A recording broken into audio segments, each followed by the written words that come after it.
പടിയൂർ കല്യാട് ഗ്രാമപഞ്ചായത്ത് 2025-26 വാർഷിക പദ്ധതിയിൽ ഉൾപ്പെടുത്തി സ്ത്രീ സൗഹൃദ ജില്ലാ പദവി പഠനത്തിന്റെ തുടർ പ്രവർത്തനങ്ങൾ ബോധവൽക്കരണ ശില്പശാല സംഘടിപ്പിച്ചു.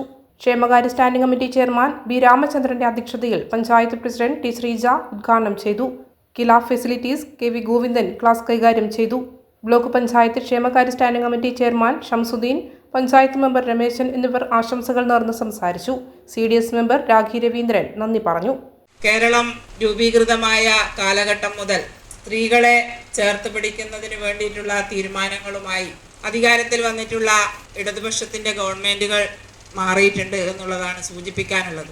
അതിനു മുമ്പ്, കേരള രൂപീകരണത്തിന് മുമ്പ് നമ്മുടെ നാട് എങ്ങനെയായിരുന്നുവെന്നും ആ നാടിനകത്തെ സ്ത്രീകളുടെ അവസ്ഥ എന്തായിരുന്നു എന്നുള്ളതും നമ്മൾ പലപ്പോഴും നമ്മുടെ പൂർവികർ പറഞ്ഞു കേട്ടിട്ടുള്ളതും നമ്മൾ ബുക്കുകളിൽ കൂടി വായിച്ച് മനസ്സിലാക്കിയിട്ടുള്ളതും ചില കാര്യങ്ങളെല്ലാം നമ്മുടെ അനുഭവത്തിലുമെല്ലാം ഉള്ളതാണ്. കേരളം ഒരു ഭ്രാന്താലയമാണ് എന്ന് സ്വാമി വിവേകാനന്ദൻ പറഞ്ഞ ഒരു നാടാണ് നമ്മുടെ കേരളം.